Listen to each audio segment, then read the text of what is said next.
ले तो पर्दा हटाए तो वहाँ मेरी दीदी, हमको लगा खड़ी है, पर ऊपर देखे ना तो लटकी हुई थी मेरी दीदी।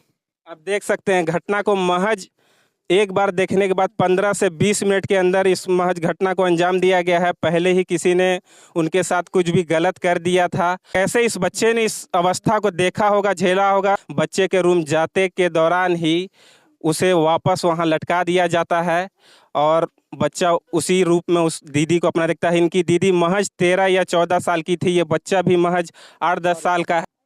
अभी हम मौजूद हैं मधेपुरा जिला के रहुआ गांव में, जहां एक ऐसी घटना आई है जो बहुत ही शर्मनाक है। एक महज 12-13 साल की लड़की को का कत्ल हो गया है, उसे फंदे से लटका दिया गया है। और हर जगह सरकार दावा करती है कि बेटी बचाओ बेटी पढ़ाओ, मगर किसी को सुरक्षा नहीं दिया जा रहा है। एक ये गांव, ये परिवार आप देख रहे हैं, इस परिवार में बहुत ही मन्नतों के बाद में एक बेटी आई घर में, एक लक्ष्मी आई, बहुत ही सुंदर सी, जिसे पढ़ने की इच्छा हुई। पढ़ने के मकसद से इनके पिता, इनके दादा उन्हें पढ़ने के लिए भागलपुर अपने भाई के साथ भेजते हैं और वहाँ भेजने के बाद में 1 साल तक वो लड़की वहाँ पढ़ती है। पढ़ने के दौरान उस जो लॉज में वो वहाँ रहती थी, वहाँ किसी भी तरह का सुविधा नहीं था, किसी भी तरह का सीसीटीवी कैमरा नहीं था।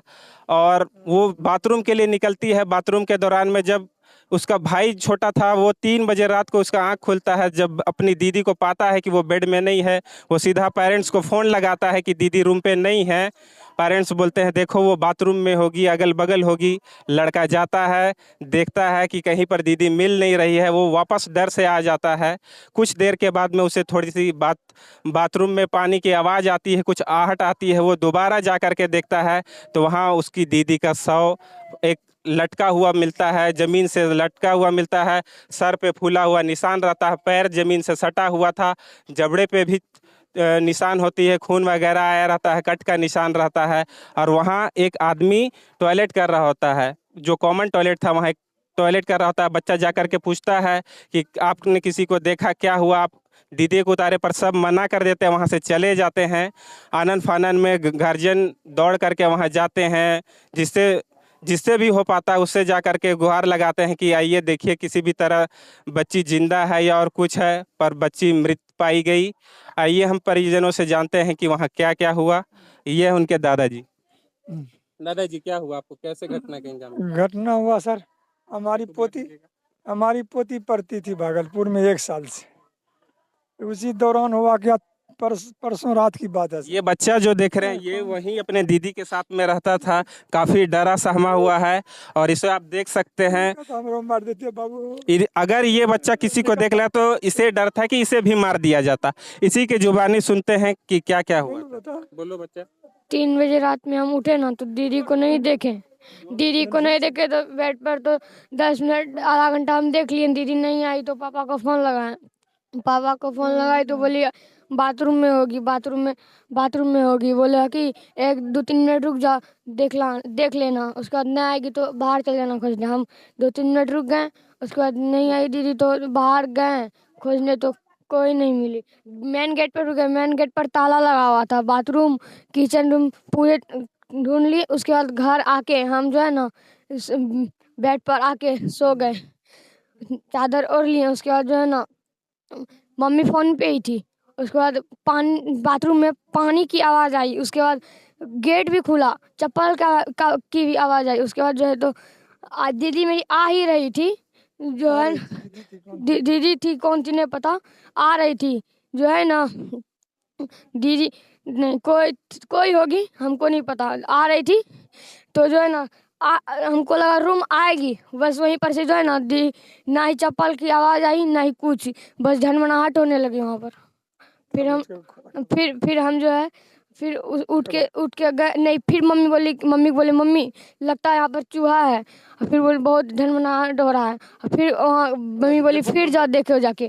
फिर हम गए वहाँ पर तो मेरी दीदी लटकी हुई थी वहाँ। आप देख सकते हैं बच्चा एक बार जब वो दीदी को उठा और नहीं पाया, वो अपनी माँ पे फ़ोन किया। फ़ोन करने के बाद में माँ बोली देखो आप बाहर जा कर के चेक करो। बच्चा देख करके एक बार गेट के पास गया, बाथरूम गया, किचन की ओर गया, कहीं पर नहीं मिलने के बाद वो वापस रूम आ जाता है। थोड़ी देर के बाद में उसे बाथरूम में पानी के नल खुलने की आवाज़ आती है। उसके बाद में कोई चप्पल का आने का आवाज़ आता है, इसे लगा इसकी दीदी ही आ रही थी पर वहाँ पर कोई नहीं आता है। उसके बाद ये अपनी माँ को बता रहा है कि कोई वहाँ दीदी नहीं है। वापस जा कर के जब वो देखता है जो पहले देख चुका दीदी आ रही है, हम मम्मी को बोले आ रही है दीदी, तो फिर जो है ना मम्मी हमको लगा कि मम्मी को बोले मम्मी हमको लगा दीदी आ रही है, उसके बाद नहीं आई तुम। दीदी के नहीं आने के बाद में माँ को बताने के बाद में ये लड़का दोबारा जा कर के चेक करता है जहाँ वो पहले देख चुका था, कोई नहीं था। 10-15 मिनट के बाद गए तो वहाँ पर गेट खोले तो पर्दा हटाए तो वहाँ मेरी दीदी, हमको लगा खड़ी है पर ऊपर देखे ना तो लटकी हुई थी मेरी दीदी।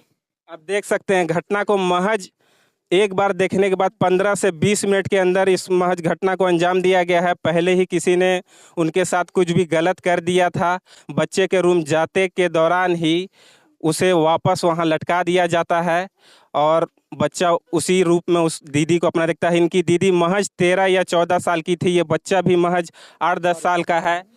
आप देख सकते हैं दोनों कितने, कैसे इस बच्चे ने इस अवस्था को देखा होगा, झेला होगा। दीदी को देखे तो हम दीदी को नहीं छुए नहीं बोले, हम बस बोले दीदी क्या हुआ, फिर दीदी हम मेरे कुछ नहीं बोले। ऊपर देखे फिर हम उसके बाद डायरेक्ट एक अंकल थे बाथरूम में, उससे भी कहें कि देखिए मेरी दीदी लटकी हुई है, उसको उतार दीजिए ना।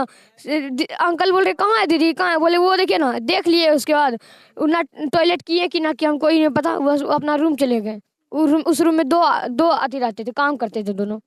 फिर वो उसी के सीढ़ी पे बैठ के हम पापा फोन पे ही थे, उस टाइम में काट दिए थे। उसके बाद पापा का फोन लगा, हम रो रहे थे, सबको बोले क्या, चिल्लाए भी कि मेरी दीदी को उतार दीजिए, देखने आइए ना मेरी दीदी को क्या हुआ। उसके बाद जो है कोई नहीं आया मेरी दीदी को, एक बार उसे झाँक लिया, उसके बाद कोई नहीं आया। आप देख सकते हैं बच्चे का कितना बुरा हाल है।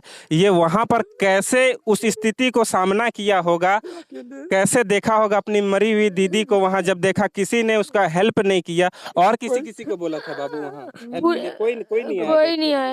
आप देख सकते हैं मानवता का स्तर कितना गिर चुका है कि एक बच्ची का शव लटका हुआ था और कोई इसकी मदद के लिए नहीं आया। बच्चा वहीं बैठ करके रोता रह गया, जैसे कोई इसका कोई है ही नहीं। वहाँ पर कोई मदद के लिए कोई नहीं था, कोई बोलने वाला नहीं था, कोई इसको सांत्वना देने वाला, चुप करवाने वाला नहीं था।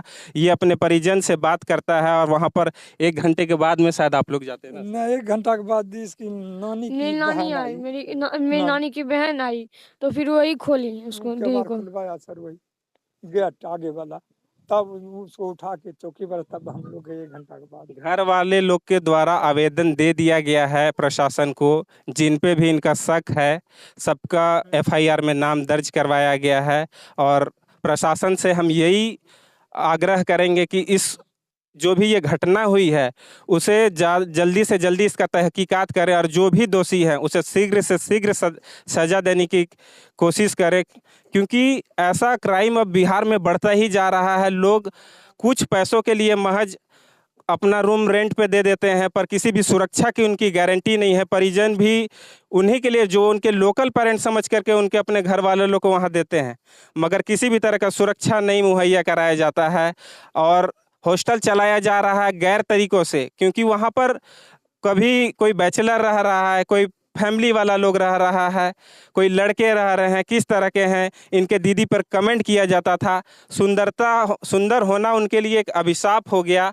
एक बच्ची जो यहाँ अकेली थी, घर में बहुत ही मन्नतों के बाद पैदा हुई थी, पढ़ना चाहती थी। सरकार बेटी बचाओ बेटी पढ़ाओ का नारा तो लगा रही है, हर जगह बोल रही है, मगर कहाँ बेटी सुरक्षित है, आप देख सकते हैं।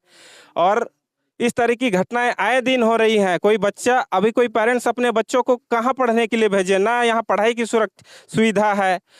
अगर पेरेंट्स किसी भी तरह अपना पेट काट करके बाहर बच्चों को भेज रहे हैं 5,000 10,000, आप इनका घर का हालत देखिए, गरीब हैं किस तरीक़ा से, मगर भी बच्ची को पढ़ाना चाहते थे ताकि वो लाइफ में आगे कुछ कर सके।